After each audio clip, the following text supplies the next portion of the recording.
Hello everyone and welcome. It's Wasmatic. It is me. I know it's been about a month, possibly longer than a month since I last posted a video. But to cut a long story short, we had some work undertaken on our home. My wife and I had to move out for some time, and let's just say the work didn't go according to plan.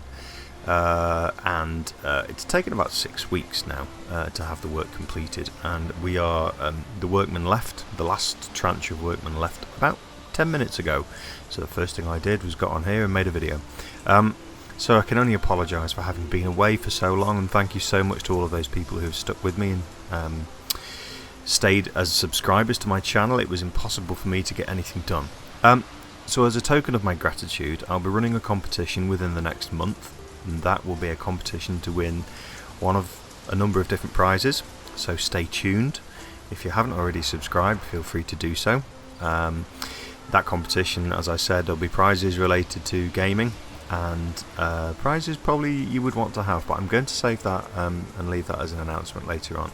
I will be running the competition on Twitter, so if you don't follow me on Twitter, it's @Wasmatic with 2 Z's. Anyway, enough of that, let's get on with this video. So this is based on a conversation with one of my viewers, Scalpaxos. Thank you, Scalpaxos, if you're listening. So the last video we had was a bombs build, and I basically was showing where you can use enhanced northern wind to freeze an opponent and give them a couple of digs. Now, the conversation I had with Scalpaxos was really good.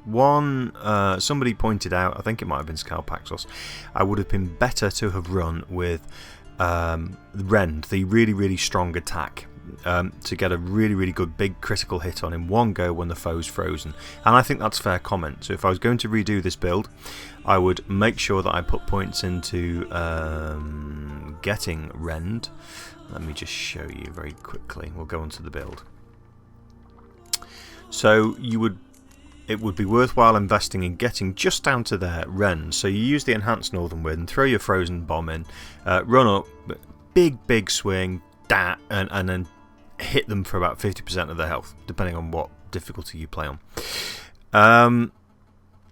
That is a good build. But the other thing that Scalpaxos pointed out, and I wanted to draw attention to the fact that, you know, if my viewers make comments and they tweak my builds, I'm happy to give credit where it's due, is that there's another way you can use this build without having to take Rend. So with the build in its current format, and it's an interesting take which I hadn't considered before, but if you replace your enhanced northern wind, this is for fighting groups, I should point out as well. This is a build for fighting groups. So whereas previously you would use enhanced northern wind, you now replace that with enhanced dragon's dream.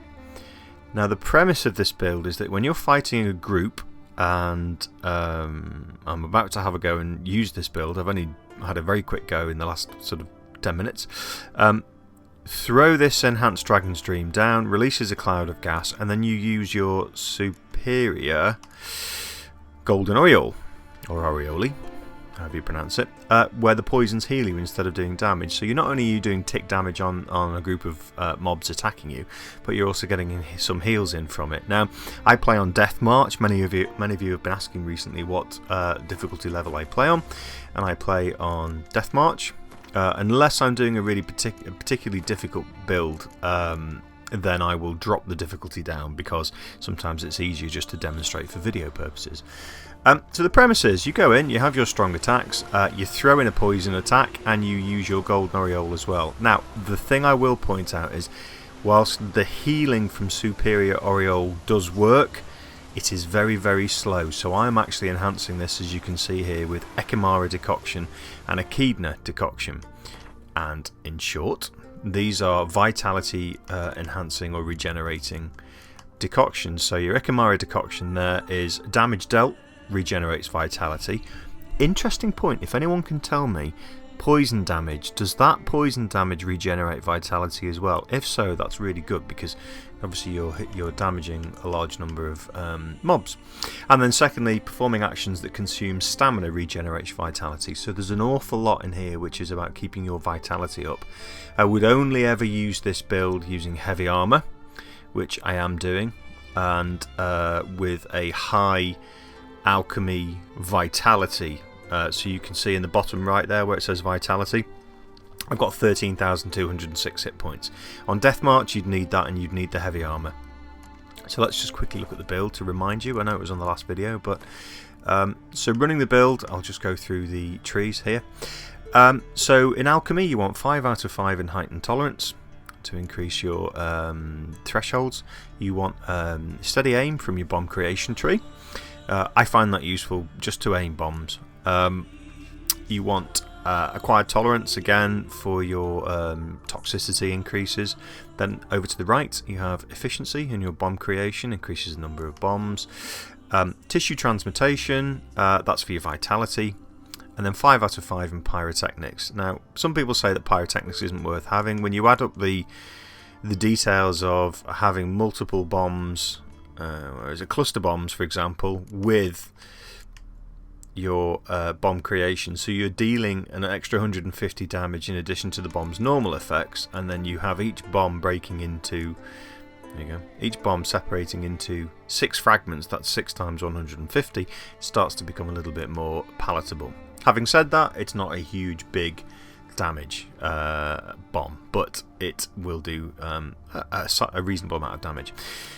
So you have your synergy there, increases the bonus for mutagens, placing the mutagen slot, very important, I'd always run with that. And then finally, because I'm using bear school, because I'm using heavy armor, I'll have the bear school techniques in there as well, just to get that vitality. So there we go. Now I'm going to test it. Please bear in mind that I haven't had a huge amount of time to trial this. Oh, the other thing I should say is I run this build with enhanced dancing star as well. If needs be, you can throw that into the poison cloud and it will give you a nice burn effect. So I'll take my golden oil, don't forget that. Ah, some bandits, there you go, that's perfect.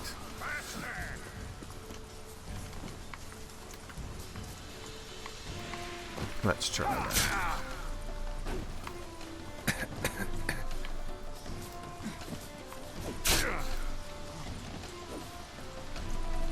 There you go, so they're starting to get poisoned. I appreciate they're a lot lower level than me as well. It's tickling. You can see it's a tick damage. It's not a huge amount, so it's really a nice to have. I'm not seeing a huge amount of healing from the golden oil, but with the Ekimari decoction and the Echidna decoction, I would say that's probably a nice way to run it. And bear in mind, this is again using bombs just for tackling groups. So using the bombs build that you've seen previously, but using it only for tackling groups. So if you know you're going to have a group fight, swap in the oh goodness me, forgotten the name of it. Swap in your poison bomb.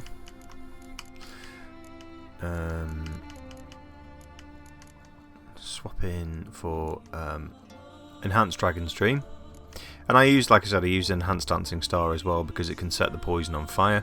So enhanced dragon stream for group fights, coupled with golden aureole, and then if you are just looking at doing a boss fight, my recommendation would be that you use enhanced northern wind, and you couple that with rend. So just tweak the build slightly, and that's it. I'm very glad that I'm back and making videos again. Thank you very much to those of you who have stuck with me. I've noticed that my subscriber base is still growing, and it's grown by a couple of hundred in the last month and a half, so I'm very pleased about that, and I can only apologise for not having been around, but you'll see a lot more of me in the future. As ever, please give me a like if you think this has been useful, leave a comment if you want to engage with me and tell me about any ideas you've got on builds. And as always, subscribe. Like I said, there's a competition coming up very soon and probably another one before Christmas. So stay tuned guys, thanks for watching and I will see you soon.